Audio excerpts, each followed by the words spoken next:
Berarti kalau misalkan Arapi seperti ini, apakah Arapi ingin di branding seperti anak pang gitu? Selama saya tidak merasa salah ya dengan jalan yang saya pilih, saya masih mampu jalan. If you could. Iya ya, bahasa Indonesia. Oh jika nah itu bahasa Indonesia. A'udzu billahi minasyaitonir rajim.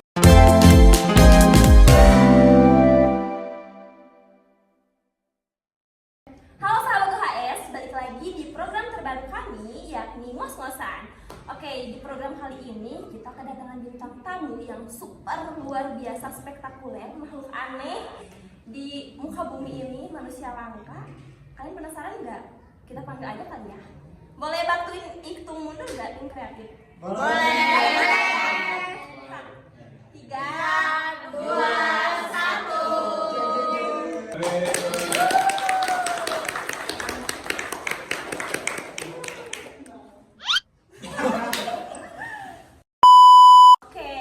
Terlihat sekali dari tampilannya sangat soleh sekali ya teman-teman. Masya Allah, tabarakallah. Dengan pecinya yang luar biasa. Kamu boleh perkenalan dulu, Pak Ustadz. Bismillahirrahmanirrahim. Perkenalkan, nama saya Arafi Nur Rohim. Saya asal dari Ngawi, Jawa Timur. Sekarang saya di Bandung, alhamdulillah ya, kembang adem. Terus nanti oh, saya sekarang sedang menjalani studi S1 di Institut Agama Islam Persis Bandung, semester 5, Prodi Pendidikan Agama Islam. Oke.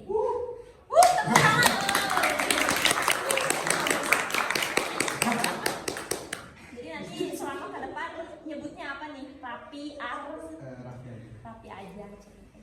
Oke, dilihat-lihat nih dari tampilannya kayaknya soleh banget ya. Insya Allah. Aku lihat-lihat pernah sedikit ya. Jadi aku tuh sebenarnya ngeliat dulu nih profil dari Arapi ini. Ternyata beliau ini adalah seorang anak pang ya. Pakai F banget anjir. Benar. Boleh dibilang itu. Kenapa sih bisa tertarik ke anak pang gitu? Tertarik. Dia dulu saya pernah main ke rumah temen waktu SD sekitar kelas 5, kelas 6 lah. Terus lihat kakaknya, anjir keren banget nih, jaga kulit, boots, rambut warna-warni. Ya Allah, kayak tertarik gitu tadinya. Awalnya mah dari pakaiannya. Terus kenapa memilih untuk tampil seperti ini? Kan biasanya penampilan itu kan bukan yang utama tapi yang pertama kan. Berarti kalau misalkan Arapi seperti ini, apakah Arapi ingin di branding seperti anak pang gitu? Bagi saya pakaian mah tidak berdosa ya. Saya memilih pakaian seperti ini karena pertama cukup filosofis. Jadi kalau kata si Brian Valentino mah gini bahwa per hari ini pakaian pang tuh masih relevan sebagai pemberontakan harian dan atas kultur dominan gitu. Artinya saya nggak harus ngikuti arus pasar tentang fashion gitu. Yang saya mah kieu gitu. Jadi kalau misalnya musim jaket apa deh, tapi saya nggak perlu ikut.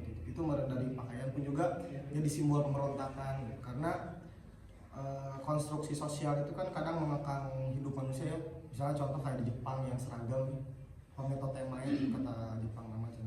Yang mana itu juga berangkat dari konstruksi sosial yang seolah seragam, dan itu terlalu mengekang kehidupan individu manusia gitu. Makanya saya cukup tertarik ya dengan landasan filosofis pang itu hadir. Oke, berarti seperti yang kita lihat dari pembahasannya juga terlihat bahwa wawasannya juga tidak kosong ya teman-teman, luas juga ternyata. Jadi aku juga FYI ya. Siapa pokoknya aku tuh ngepoin akunnya. Ternyata beliau ini aktif juga di ternyata di banyak organisasi, ikutan komunitas, dan ternyata yang paling luar biasa itu beliau ini juara MTQ ya kalau saya. Hah? Tingkat desa. Gak apa-apa ya, alhamdulillah.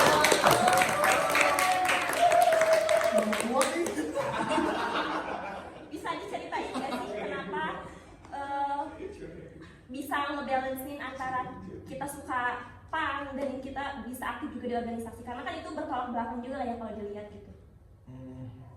Disebut bertolak belakang mah enggak ya, karena di Amerika misal itu ada salah satu kelompok pang, sinpang, istilahnya Christian punk gitu. Nah, jadi berarti mereka nggak punk tapi dengan Kristennya gitu. Nah di saya mah bagi saya selama tidak melanggar syariat-syariat Islam ya tak masalah jalan gitu. Toh Islam juga kan hadir sebagai pemberontak pada Masya awalnya ya. Allah. Ketika Nabi Muhammad hadir ke Mekah gitu dengan era yang jahiliyah, dan Nabi itu mencoba merekonstruksi gitu Mekah pada masa itu. Jadi nggak masalah sih buat saya. Oke, jadi nggak masalah ternyata. Karena tapi kan biasanya ada nih pembahasan dari, bukan pembahasannya, stereotip apa sih? Stereotip itu bahwa anak pang itu ternyata bisa dibilang dipandang sebelah mata kan, karena ini mah pasti apa sih namanya tuh kayak ini mah pasti nggak benar nih jalannya gitu. Nah gimana sih cara kita mengubah pikiran dari masyarakat itu gitu? Kayaknya kalau misalnya saya harus menutup mulut banyak orang untuk tidak lagi memandang sebelah mata pun juga mencolok mata-mata orang, kayaknya nggak penting gitu ya. Pada akhirnya saya hanya mampu untuk menutup telinga dan tidak mempedulikan gitu. Nah, selama saya tidak merasa salah ya dengan jalan yang saya pilih, saya masih mampu jalan. Banyak gak sih yang nggak nyangka kalau misalkan dari tampilan kayak gini ternyata bisa ngaji nih, momen Arafi ngaji ternyata orang itu pada nggak nyangka. Banyak gak sih kayak gitu? Oh banyak banget, apalagi pas sekarang ya masuk kuliah di jurusan pendidikan agama Islam di kampus Islam yang notabene santri gitu. Pas saya datang dengan pakaian seperti ini, masya Allah, dijiji ya walaupun saya juga jijik sama diri sendiri gitu ya, tapi batur tanya jijik menilangkan gitu. Boleh sedikit di spill gak sih ngajinya tuh gitu? Saya lagi tawadu sebenarnya. Iya. Oh, tawadu Kita aja nungguin. A'udzu billahi minasyaitonir rajim. Inna fi khalqis samawati wal ardi wa ikhtilafil laili wan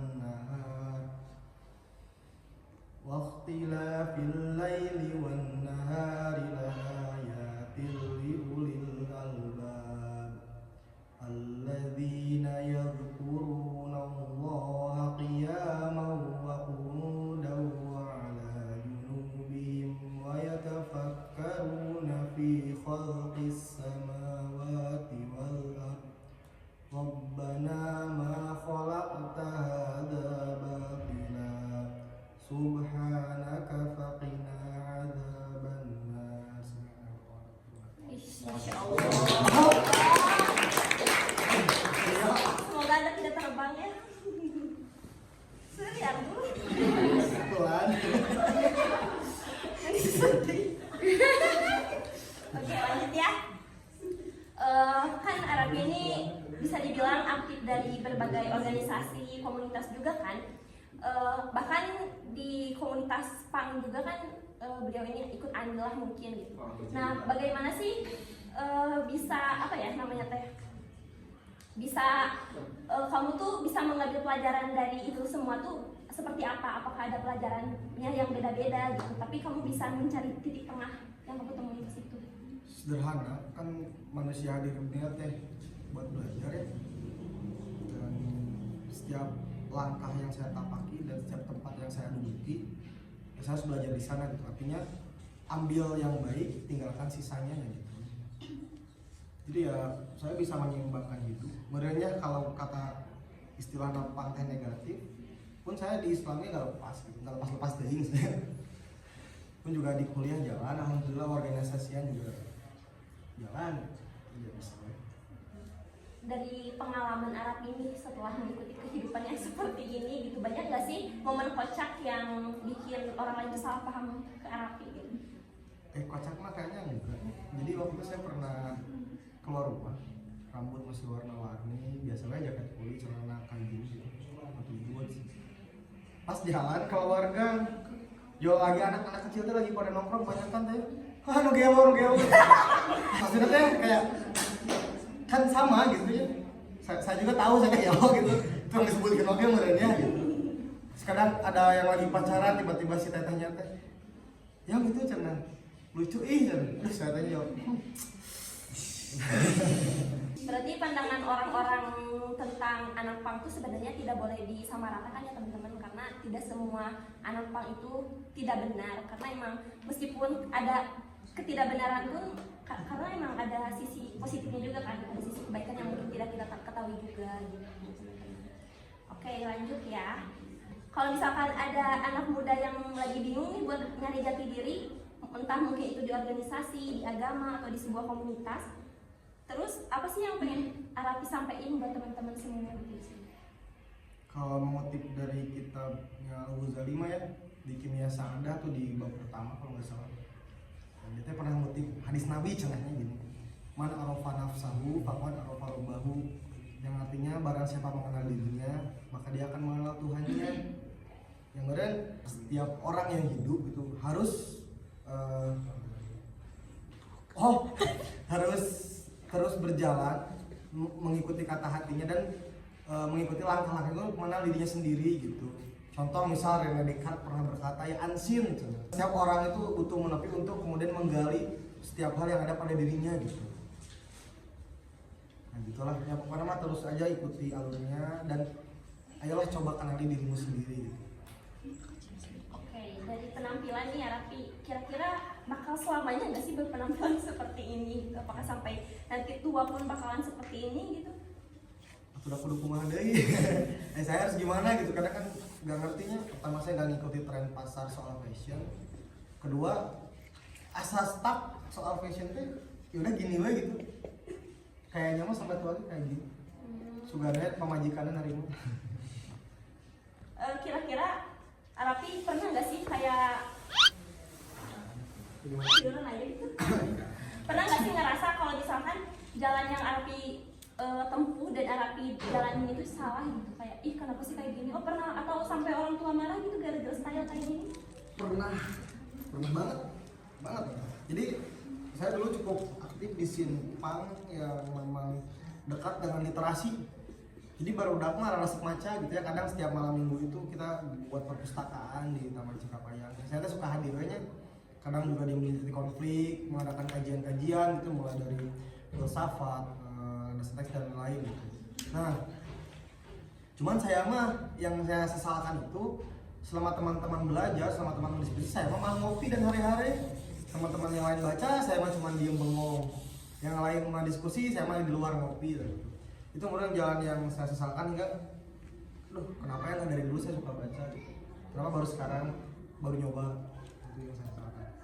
Jadi saya nggak menyesal saya mengenal punk, tapi saya menyesal kenapa nggak ngambil sisi itunya gitu, yang dekat dengan bukunya dan lain-lain.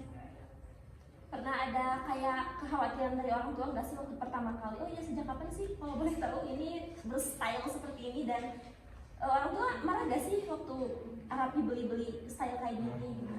Marah lah, orang tua mana yang nggak marah ngeliat anaknya diomongin ke tetangga. Ya karena kan selalu dengan stereotipnya ya, dengan konstruk yang hadir gitu, bahwa katanya orang-orang yang berpenampilan seperti ini tuh nggak benar, orang seperti itu dekat dengan maksiat, zolimul nafsi.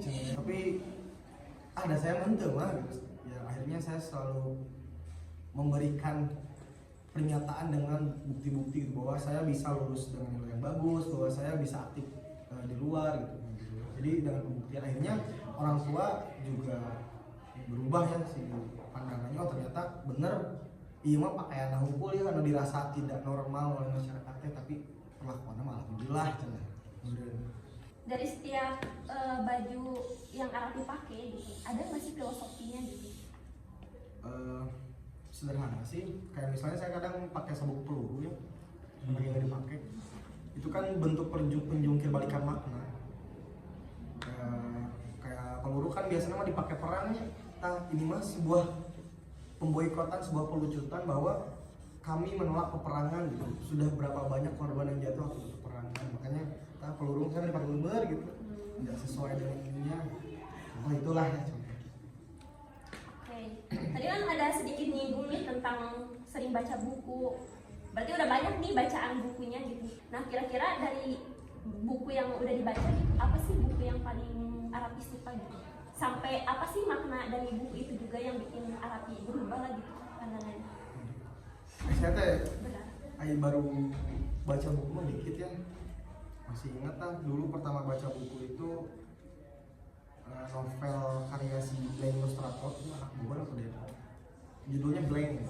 Dimana itu isinya novel bergambar yang memang bodoh-bodohan lah, novel-novel lucuan gitu.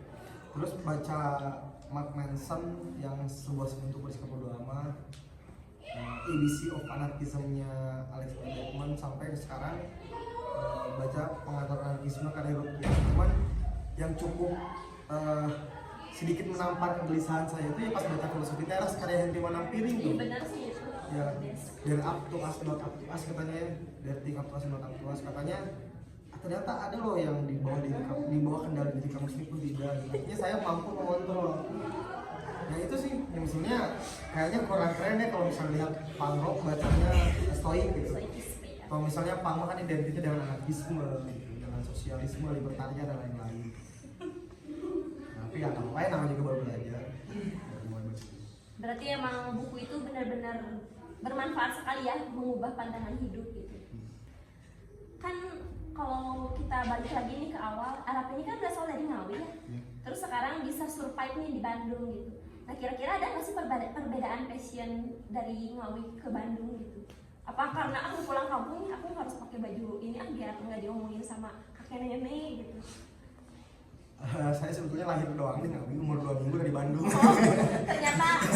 Tapi memang setiap kesana kan saya dengan pakaian seadanya gitu. Kadang orang-orang kampung kan, ih nah gitu, cina mun bahasa Sunda nama caranya, lo kok ngono kui, klambine cari ngono. Nah, aku bilang, ya ini mah keren-keren aja, di sini nggak akan ada gitu aja sederhana. Karena nggak mungkin kan ngejelasin secara filosofis ke orang-orang di sana. Gitu. Oke, kalau boleh tahu pengalaman organisasi Arap itu apa aja ya? Kalau disebutin kali, kan banyak ya.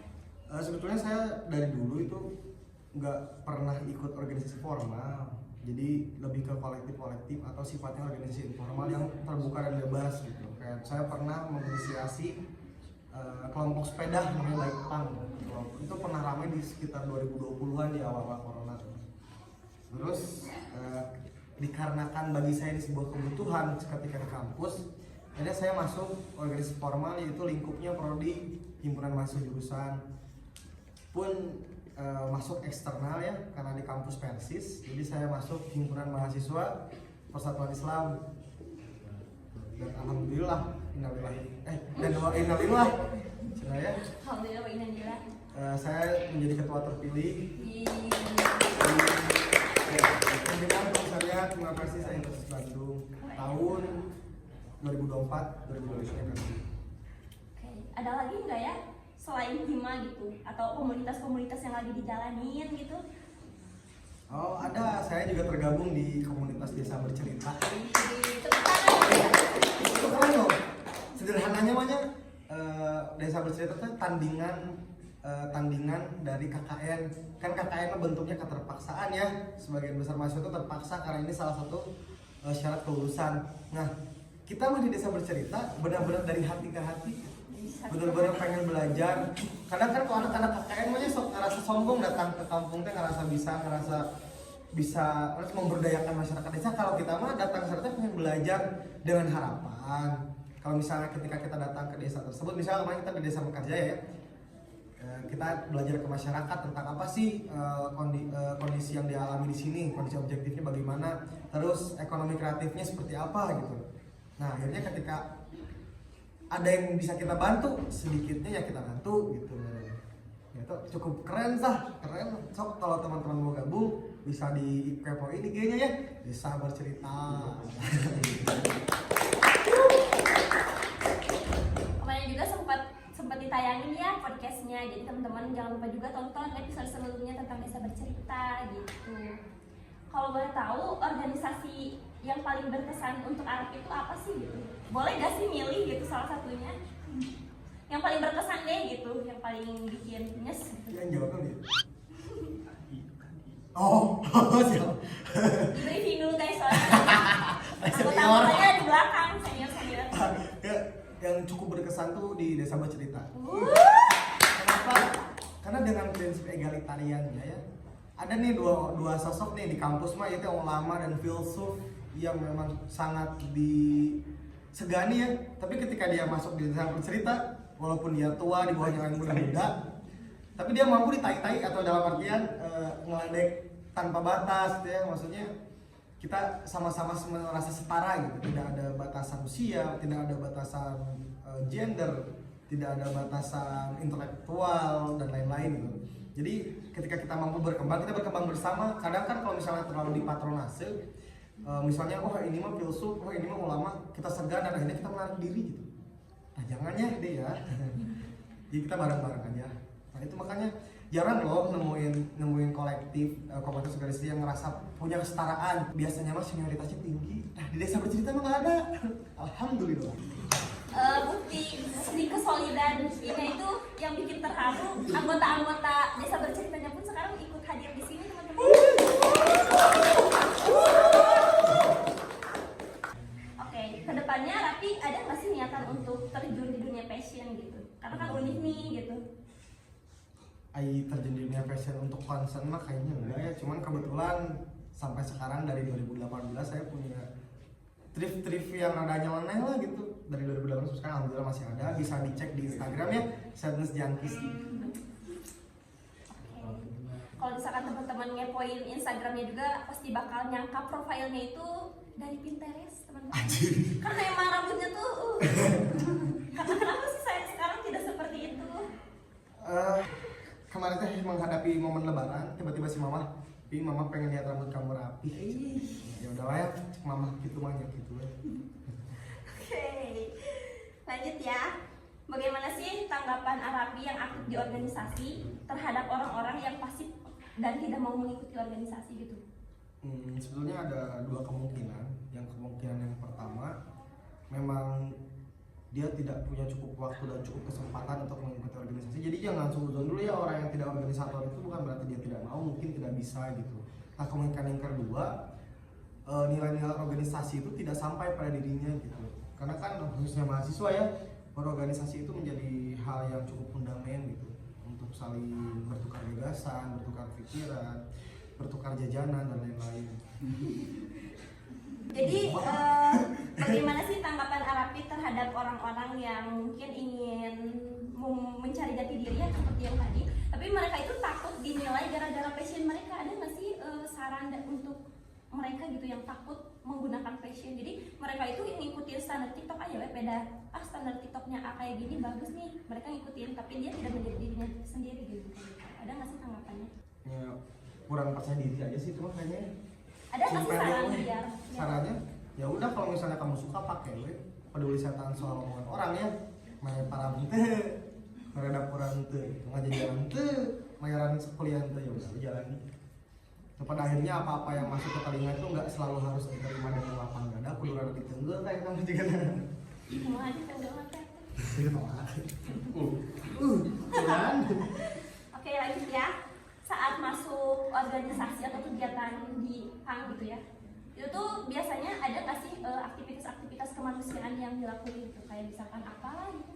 Entah ya ini masuk agenda filantropi atau bukan, tapi kawan-kawan PANG khususnya di Bandung itu beberapa kali terlibat aktif pengadvokasian dan penghidupan ruang kota yang digusur, kayak dulu di Dago Elos, terus Taman Sari, di Jalan Anyar Dalam, nah, terus di Stasiun Bandung dan lain-lain gitu. Nah teman-teman PANG di sana juga cukup aktif, kayak mulai pengadvokasian bagi mitigasi gitu. Berarti itu juga bentuknya kemanusiaan ya. Pun kayak misalnya kita melakukan volunteer crowding namanya kan lo nyangan duit teh nya donasian lah. Open donasi gitu misalnya buat membantu saudara kita di Palestina, misalnya kita buat gigs solidaritas berbentuk pernyataan sikap bahwa kami bersama orang yang tertindas gitu. Membahasa Alisha kita Ustadz Afin saya kan lupa yang Ustadz Afin orang yang tertindas. Oh oke. Kan tadi banyak nih kita bahas tentang anak pang. Sebenarnya aku agak bingung sih sebenarnya kalau misalkan anak pang itu sama gak sih sama anak jalanan gitu? Kan banyak nih anak-anak di jalanan, kayak juga orang bisa nyangkanya itu tuh anak pang gitu. Bisa nggak sih disamain sama itu? Saya emang nggak sama sekali keberatan dengan apa ya, dengan slogan cina anak jalanan gitu. Karena memang pang berangkat dari jalanan. Karena kan kehidupan itu, kehidupan manusia khususnya kayaknya lebih banyak di jalannya deh daripada di rumah. Di luka yang lain mah. Jadi nggak merasa keberatan, namun yang membedakan mungkin ada yang di jalan itu melangkah dengan nilai, ada yang hanya kosong gitu, ikut-ikutan kayak punya meren. Kalau dia ikut-ikutan sambil belajar mah masalah, kalau setiap orang juga berangkat dari ketidaktahuan. Yang ngebedainnya namun tuh sama aja lah, sama-sama di jalan. Yang bedanya mah dengan benar tidak gitu. Berarti kalau misalkan kita balik lagi mundur nih, ternyata anak pang itu sebenarnya apa sih gitu? Maksudnya tuh filosofi pang. Pang teh kalau apa sih singkatan umumnya mah caranya Public United Nadi Kingdom. Baru tahu ya kalian? Iya mah Aku aja berarti yang baru tahu. Google. Karena kan pang itu berangkat kalau secara historiografi ya, pang itu berangkat dari kemuakan anak muda di era tahun akhir 60-an dan awal 70-an gitu. Berangkat dari mereka yang cukup suka seni-seni avant-garde, juga dari bacaan-bacaan anarkisme dari kayak Bakunin, terus situasionis internasional di Debord dan lain-lain gitu. Artinya pang itu cukup dekat dengan anarkisme gitu. Cukup dekat dengan upaya penghancuran negara dan peleburan masyarakat. Berarti ada nggak sih motivasi buat anak-anak pang, teman-teman Arafi atau gimana gitu, motivasi buat teman-teman semua untuk menemukan jalan hidupnya gitu? Kemana? Cing lama diajar weh.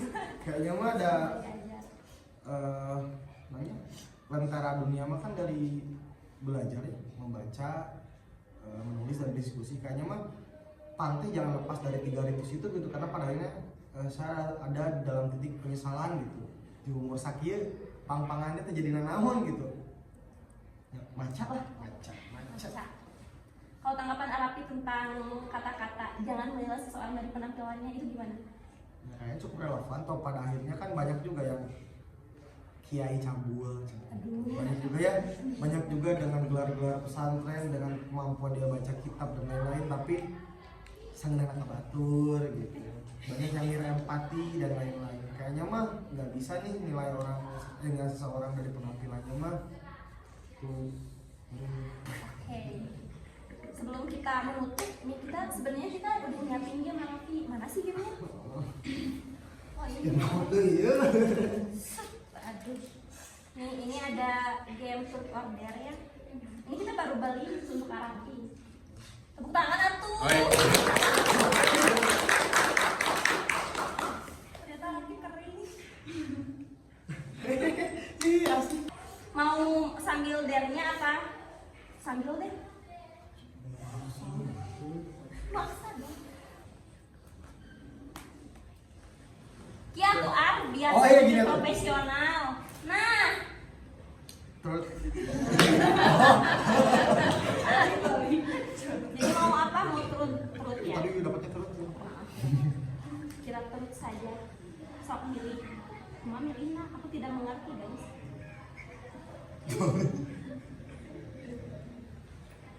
Wabe baca nah. Oke, baca. Apa hal aneh yang pernah kamu cari di internet?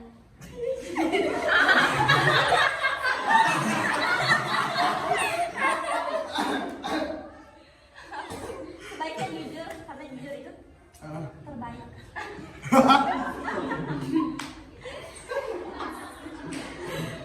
Gak apa-apa, jujur saja. Cicak berkembang biak. Itu ada ya? Yang aneh lah karena orang ngapain kalau niat mah lihat, tapi kan saya tuh lagi kepikiran tiba-tiba ya cicak berkembang biaknya kayak gimana gitu ya, searching. Tahu gak sih kalau cicak nggak bisa mundur?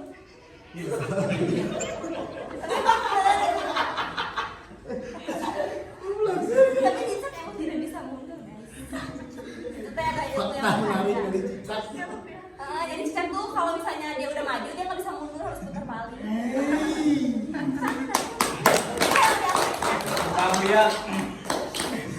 Lanjut ya, lanjut. Kita habisin Arafi. Ambil.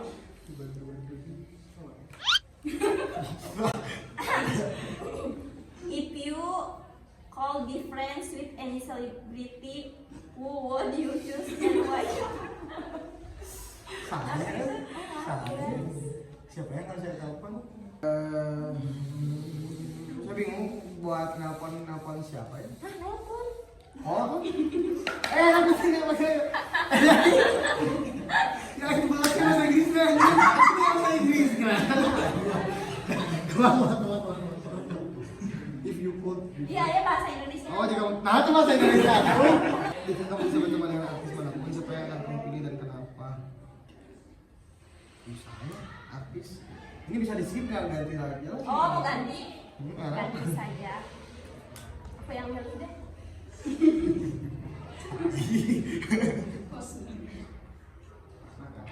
A few moments later. Oh, ini apa panggilan teraneh yang pernah kamu buat dengan pasangan?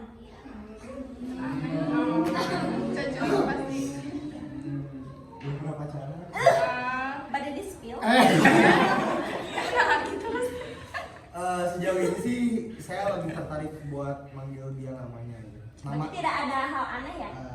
Enggak sih, karena kayaknya nama itu suatu memberkakan ya, hati kok menjadi kolot ya. Jadi kan saya menghargai itu gitu. Berarti ke pacar juga? Ya, Enggak sih? enggak nama asli aja. Oke, teman-teman, ternyata waktu berlalu begitu cepat ya. Jadi kita mungkin pembahasan sama Arapi mungkin banyak inspirasinya dan motivasi yang Tuh anjir.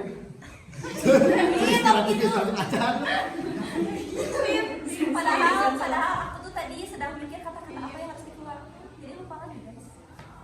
Pokoknya semoga teman-teman di sini bisa ngambil motivasi dan inspirasi dari sosok Arapi ini. Jadi teman-teman jangan pernah menilai seseorang dari penampilannya saja, karena kita tidak tahu ya bagaimana dalamnya, apakah dalamnya bersih atau kotor kan tidak tahu. Oke teman-teman, jangan lupa saksiin episode ngos-ngosan di selanjutnya. Saksikan. Oh saksikan. Jangan lupa saksikan episode ngos-ngosan Ngobrol.